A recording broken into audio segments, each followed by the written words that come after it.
إن الحمد لله نحمده ونستعينه ونستغفره ونعوذ بالله من شرور أنفسنا ومن سيئات أعمالنا من يهده الله فلا مضل له ومن يضلله فلا هادي له وأشهد أن لا إله إلا الله وحده لا شريك له وأشهد أن محمدًا عبده ورسوله أرسله بالحق بشيرًا ونذيرًا وداعيًا إلى الله بإذنه وسراجًا منيرًا أما بعد فإن خير الحديث كتاب الله وخير الهدي هدي محمد صلى الله عليه وسلم وشر الأمور محدثاتها وكل محدثة بدعة وكل بدعة ضلالة وكل ضلالة في النار فأعوذ بالله من الشيطان الرجيم بسم الله الرحمن الرحيم يا أيها الذين آمنوا كتب عليكم الصيام كما كتب على الذين من قبلكم لعلكم تتقون وعن أبي هريرة رضي الله تعالى عنه قال رسول الله صلى الله عليه وسلم إذا جاء رمضان فتحت أبواب الجنة وغلقت أبواب النار وصفدت الشياطين رواه مسلم رب اشرح لي صدري ويسر لي أمري واحلل عقدة من لساني يفقهوا قولي ربي زدني علما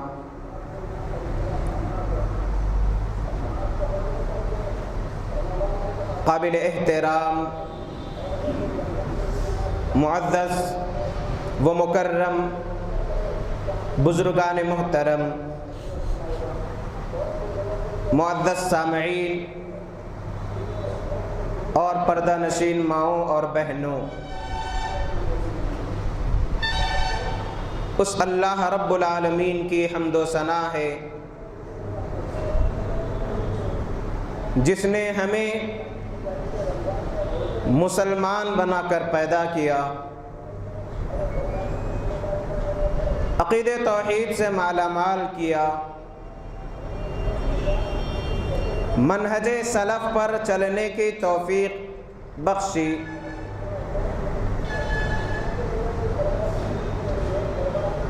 اپنے فضل و کرم سے ہم پر یہ بہت بڑا احسان و انعام کیا کہ سارے ادیان میں اسلام کو سب سے زیادہ چہیتا، مقبول اور پسندیدہ دین قرار دیا۔ بے حساب درود و سلام ہو امام الانبیاء محمد الرسول اللہ صلی اللہ علیہ وآلہ وسلم پر، جنہوں نے قرآن مجید کی تعلیمات کو عملی طور پر اپنی زندگی میں نافذ کر کے بتلایا اور آپ کی زندگی کو بہترین اسوہ اور نمونہ قرار دیا گیا۔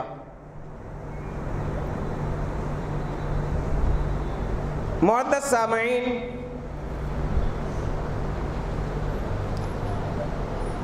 گزشتہ جمعوں سے ہم ماہ شعبان کی فضیلت اور پھر قرآن مجید کی تعلیمات کی اہمیت، ایسے عناوین پر کتاب و سنت کی روشنی میں خطبات سماعت فرما رہے تھے۔ چونکہ ماہ شعبان کے آخری ایام ہے، اس کے بعد جو مہینہ شروع ہونے والا ہے وہ مہینہ بڑا ہی محترم، بڑا ہی بابرکت، بڑا ہی نوازشوں والا مہینہ رمضان المبارک کا مہینہ ہے۔ اسی اعتبار سے آج آپ کے سامنے جس عنوان پر میں خطاب کرنے جا رہا ہوں وہ عنوان ہے استقبال رمضان، یعنی رمضان المبارک کی ہم تیاری کیسے کریں، اس میں کیا مشغولیت ہماری ہونی چاہیے۔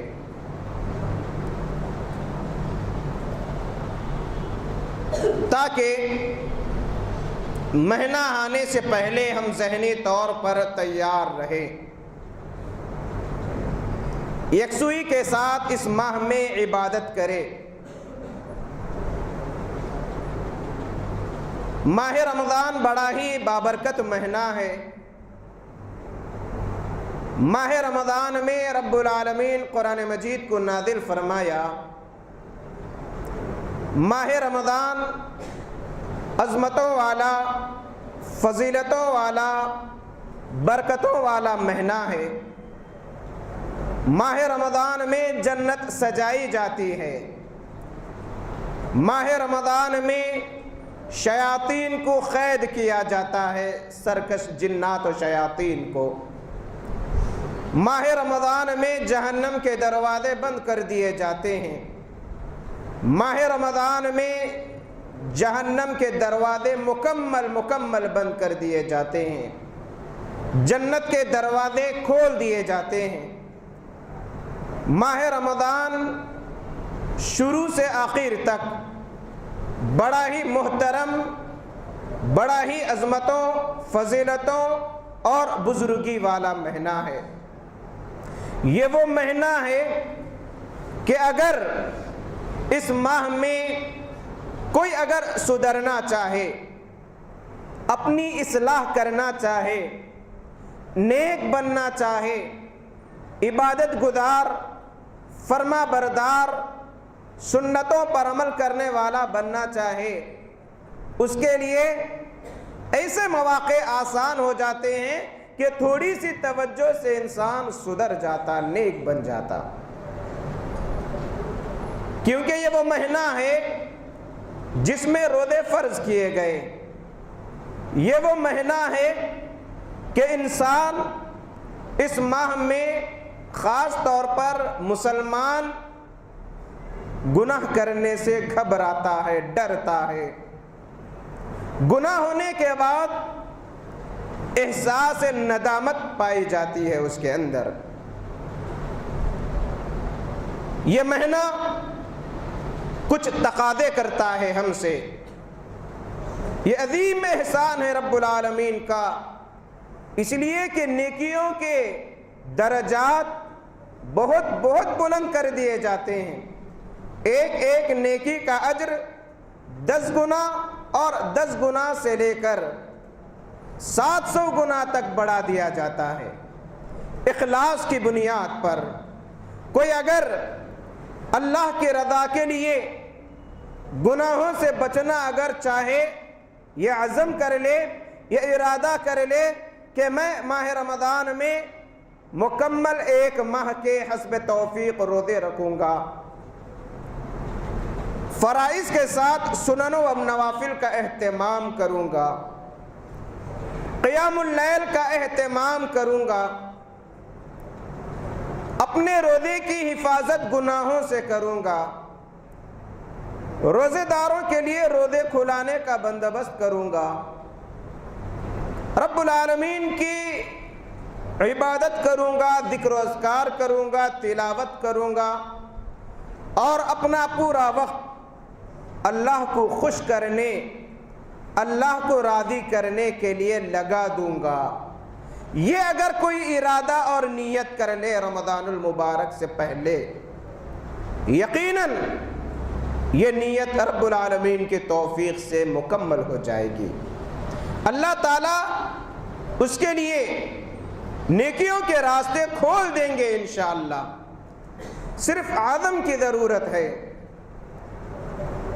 جس طریقے سے ہم اپنے کسی چہیتے عزیز کا استقبال کرتے ہیں، انتظار کرتے ہیں اس کے آنے کا، جب وہ آ جاتا ہے تو خوش اسلوبی سے، خوش دلی سے، مسکراتے ہوئے، خندہ پیشانی کے ساتھ اس اپنے چہیتے اور عزیز کا استقبال کرتے ہیں۔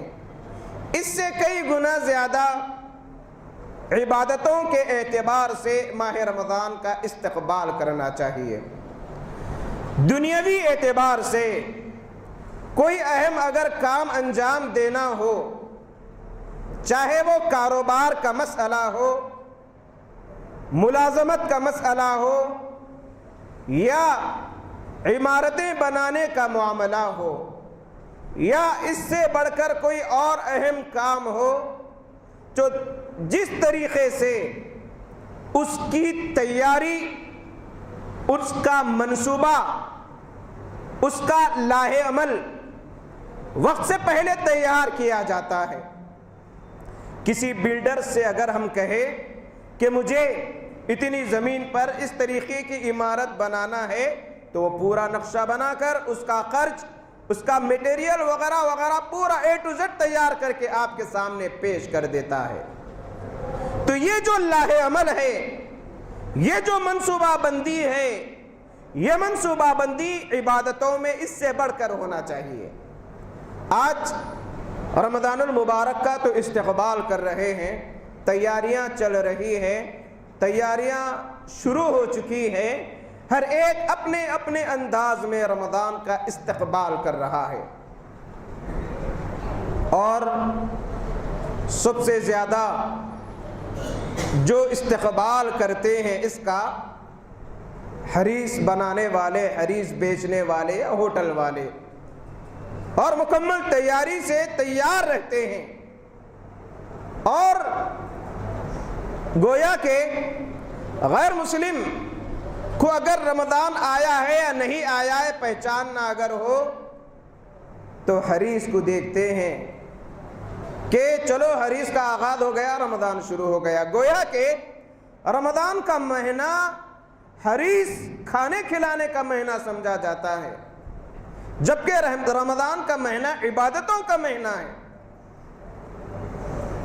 پورا رمضان بازار بھرے ہوئے نظر آتے ہیں، کاروباری مال بڑھا دیتے ہیں، صبح سے لے کر شام تک، رات دیر گئے تک، وہ ایام جو عبادتوں کے ہیں، وہ ایام جو رب العالمین کے لیے روزہ رکھنے، بھوک پیاس برداشت کرنے کے ہیں، وہ اوقات جن میں دعائیں قبول کی جاتی ہیں، ان اوقات کا اگر بازاروں میں جائزہ لیں تو معلوم ہوتا ہے کیا رمضان صرف خریدنے کا مہینہ ہے؟ کیا رمضان کھانے کھلانے پلانے کا مہینہ ہے؟ کیا رمضان اچھے اچھے کپڑے پہننے کا مہینہ ہے؟ ایک عید کی تیاری کے لیے ایک دن عید منائی جاتی ہے، اس کی تیاری مسلمان پورا مہینہ کر دیتے ہیں۔ تعجب ہوتا ہے، جوں ماہ رمضان گزرتے رہتا ہے، بازار ڈچا ڈچ بھرے ہوئے نظر آتے ہیں، اور عید جس طریقے سے قریب آتے رہتی ہے اتنا زیادہ بازار بھرتے رہتے ہیں۔ ایک دن کی تیاری کے لیے اتنے قیمتی لمحات کو، خاص طور پر مردوں کے مقابلے میں ہماری خواتین، مائیں، بہنیں اتنا زیادہ پیش آگے نظر آتی ہے۔ اللہ رحم کرے، اللہ حفاظت کرے۔ برقع پوش خواتین رمضان میں افطار کے اوقات میں، قیام اللیل کے اوقات میں، دعاؤں کی قبولیت کے اوقات میں بازاروں میں گھومتی ہوئی پھرتی ہوئی خرید و فروخت کرتی ہوئی نظر آتی ہے۔ تعجب ہوتا ہے، کیا یہی استقبال ہے رمضان کا؟ کیا رمضان اسی لیے آتا ہے؟ کیا رمضان پورا دن بھر اس سوچ میں گزارنے کے لیے آتا ہے کہ اب تو ہم روزہ رکھے، اب افطار میں ہم کو کیا کیا کھانا ہے، کیا کیا ڈشز پکانا ہے، کیا کیا تیار رکھنا ہے اپنے دستر پر، کتنے فروٹس لانا ہے، کن کن چیزوں کا اہتمام کرنا ہے، پورا وقت اس میں لگ جاتا ہے، اور ایک بڑی تعداد اسی افطار سے پہلے اسی چیزوں میں لگی ہوئی نظر آتی ہے، جبکہ افطار سے پہلے کا وقت دعاؤں کی قبولیت کا وقت ہوتا ہے۔ معزز سامعین، میری گزارش ہے، میری اپیل ہے کہ ابھی رمضان آنے کے لیے کچھ ایام باقی ہے۔ رمضان میں یا عید کی تیاری آج ہی کر لیجئے اگر کرنا ہو تو۔ اپنے رشتہ دار کی خواتین کو ترغیب دیجئے کہ رمضان کا مہینہ عبادتوں میں گزارنے کا مہینہ ہے، نیکیاں کمانے کا مہینہ ہے، اللہ کو راضی کرنے کا مہینہ ہے، گناہوں سے توبہ کرنے کا مہینہ ہے، زیادہ سے زیادہ وقت اللہ کو خوش کرنے، نیکیاں کمانے میں لگانے کا وقت ہے۔ ترغیب دیجئے کہ عبادتوں میں مصروف ہو جائے۔ اگر ناراض ہوئے کوئی بات نہیں، ہمارے مشورے، ہماری نصیحت پر کوئی اگر ایک بھی عمل کر لے اور رمضان میں رمضان کی تیاری کھانے کھلانے پلانے پہننے کے سلسلے میں اگر کرنے والے ہو تو وقت سے پہلے کر لے تو یکسوئی کے ساتھ عبادتوں میں مصروف رہ سکتے ہیں۔ معزز سامعین، یہ ہے استقبال رمضان کا۔ اس طریقے سے رمضان کا استقبال عبادتوں کے اعتبار سے عبادتوں کے لیے کمر بستہ ہو جانے کے لیے تیار رہنا، قرآن مجید کی تلاوت کے لیے اوقات مقرر کر لینا، گرچہ اگر مصروف ہی کیوں نہ ہو۔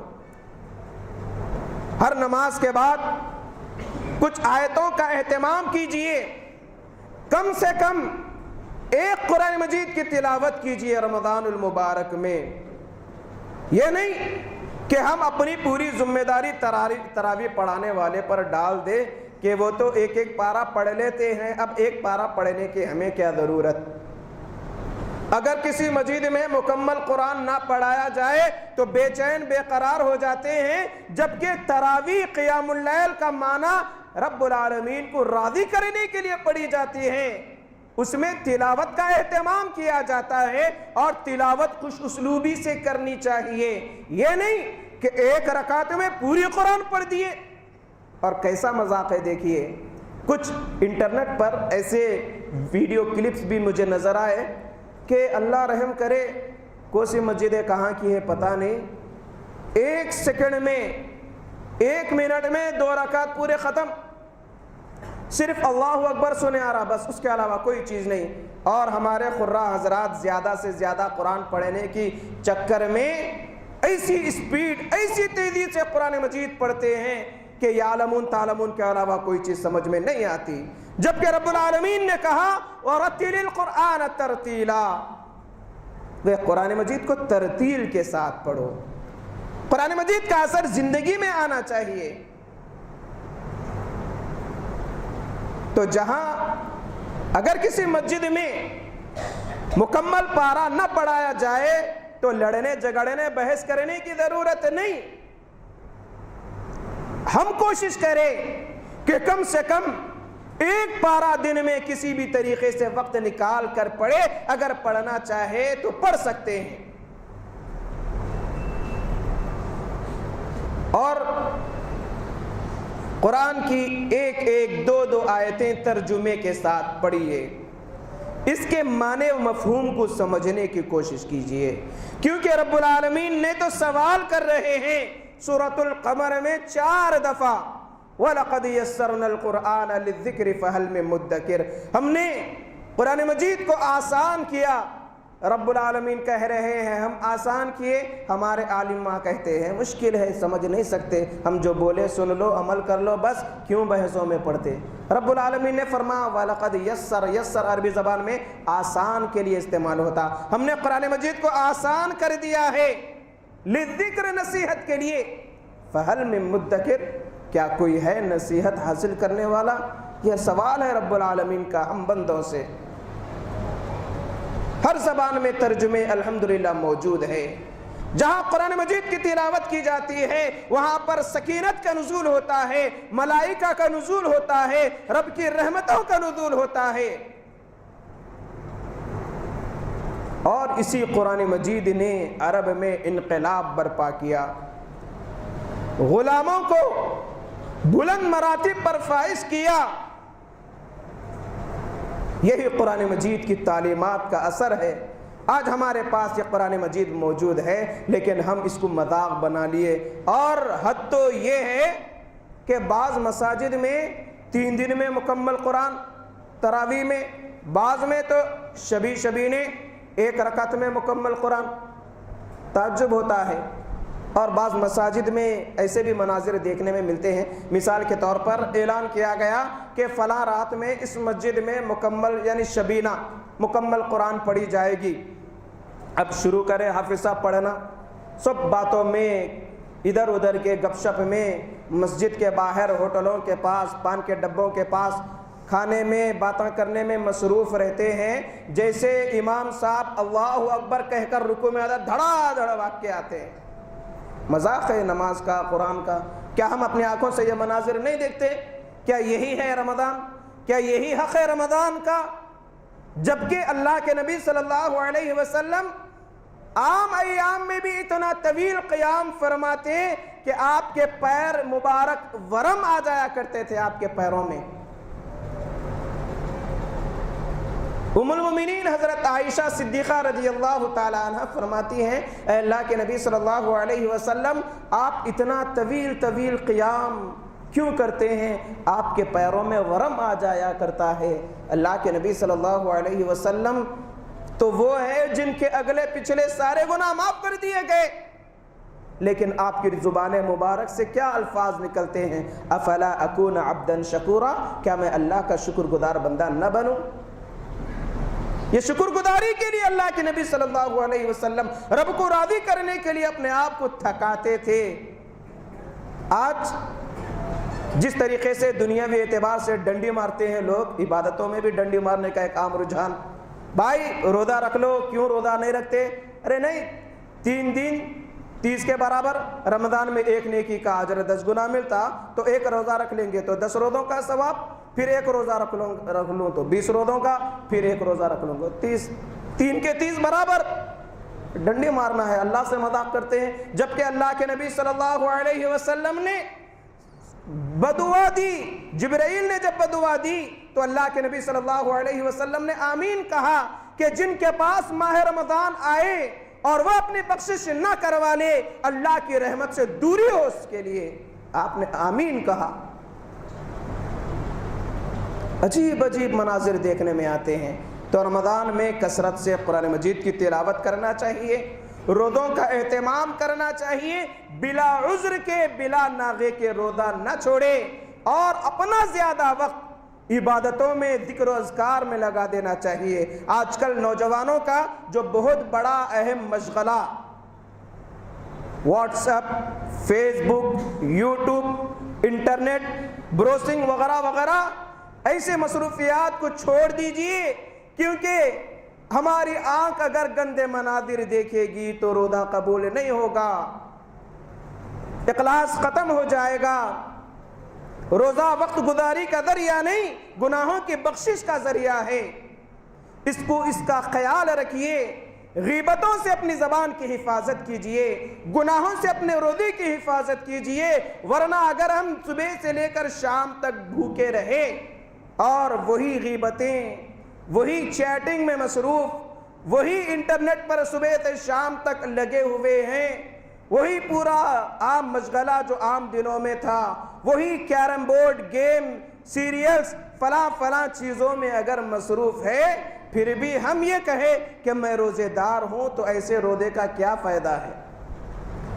ایسے ہی لوگوں کے سلسلے میں کہا گیا کتنے ایسے روزے دار ہیں جنہیں روزوں سے بھوک پیاس کے علاوہ کوئی چیز نہیں ملتی، بھوکے ہیں، پیاسے ہیں، ایسے جیسے ایک مریض ہے جو کچھ کھا نہیں سکتا، پی نہیں سکتا، ایسے ہیں جیسے ڈڈیوں میں ہم دیکھتے ہیں کہ بھینس وغیرہ کے جو بچے ہوتے ہیں ان کے منہوں کو باندھ دیا جاتا تاکہ وہ بھینس کا دودھ نہ پیے، اور جب وہ مالک نکالتا ہے تو تب جا کر وہ بچے دودھ پیتے ہیں، ورنہ اگر باندھ کے رکھا تو باندھے ہوئے ہی رہتے ہیں۔ تو اس میں اور اس میں کوئی فرق نظر نہیں آتا کہ ہم رمضان میں بھوکے ہیں، پیاسے ہیں، روزے سے ہیں، لیکن ریاکاری کی بیماری میں مبتلا ہے، غیبتوں کی بیماری میں مبتلا ہے، ایک دوسرے کے خلاف گالی گلوچ میں مصروف ہے، لڑائی جھگڑے میں مصروف ہے، اور رمضان میں کچھ ایسے مشغلے بھی آتے ہیں،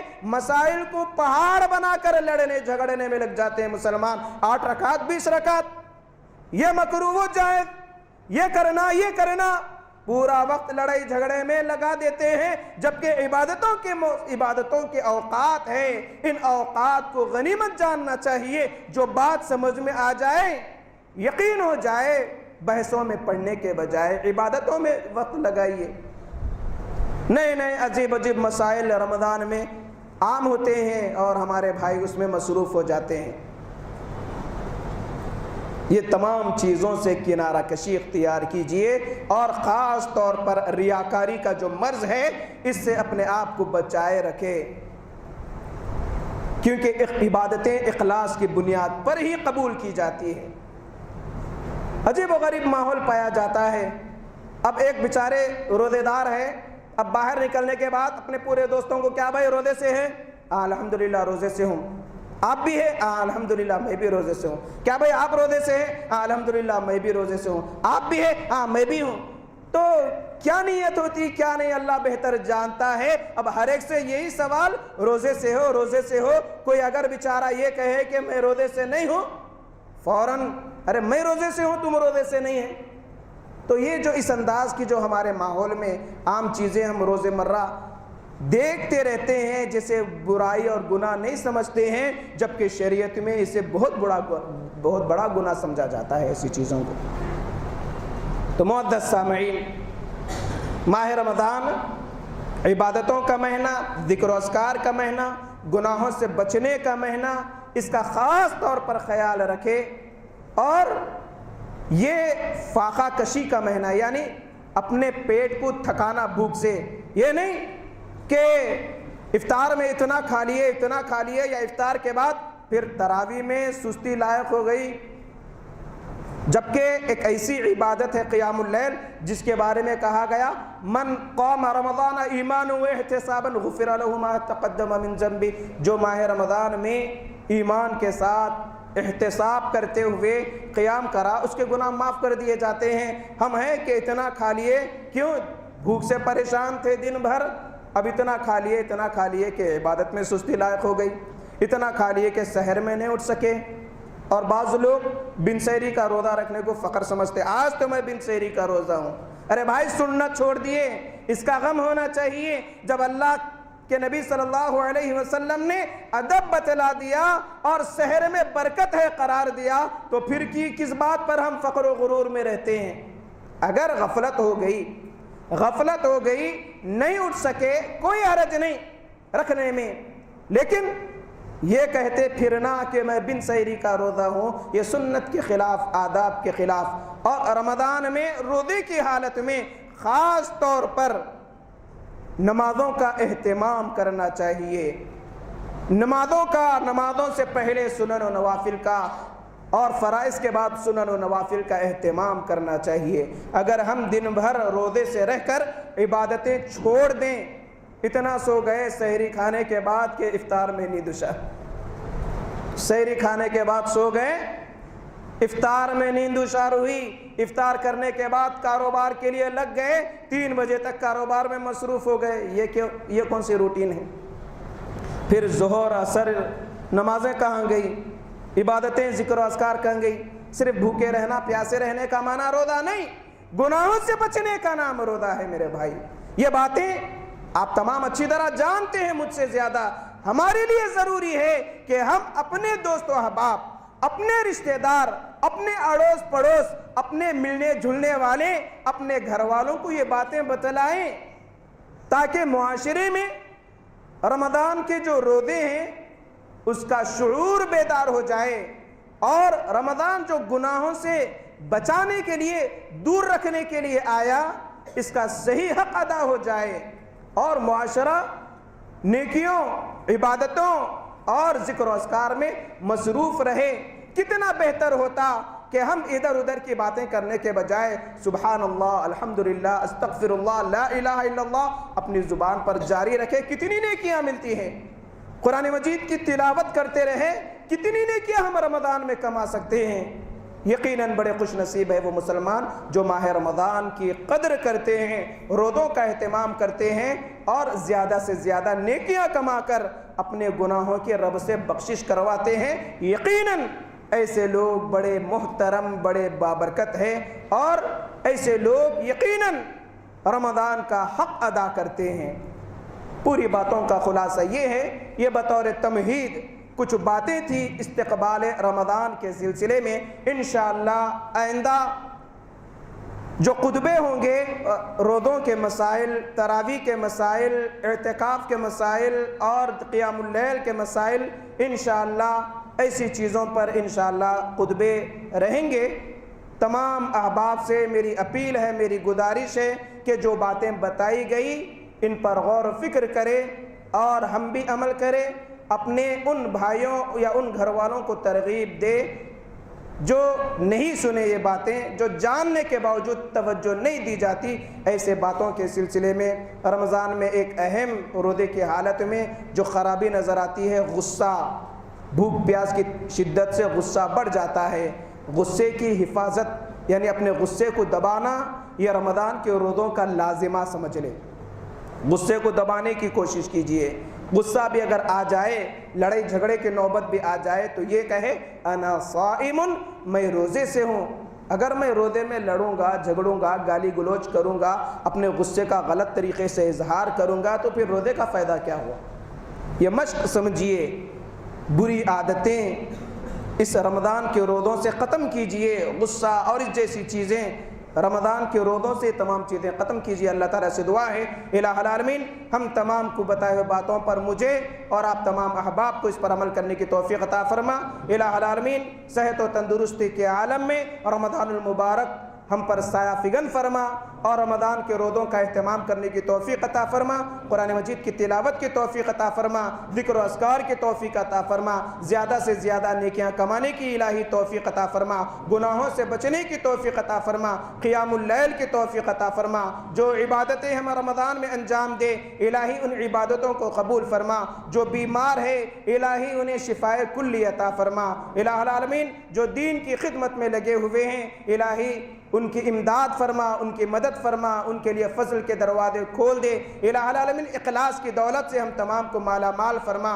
الہ العالمین دین کے لیے اللہ نے جو کچھ دیا اس کے لیے زیادہ سے زیادہ خرچ کرنے کی اللہ تعالی ہم کو توفیق عطا فرما، آمین۔ ربنا آتنا فی الدنیا حسنۃ وفی الآخرۃ حسنۃ وقنا عذاب النار وقنا عذاب القبر وقنا عذاب الحشر۔ اللهم انا نسألك الجنة، اللهم اجرنا من النار، اللهم احفظنا من كل بلاء الدنيا وعذاب الآخرة۔ بارك الله لنا ولكم في القرآن العظيم، ونفعنا وإياكم بالآيات والذكر الحكيم، إنه تعالى جواد كريم ملك بر رحيم رب حليم۔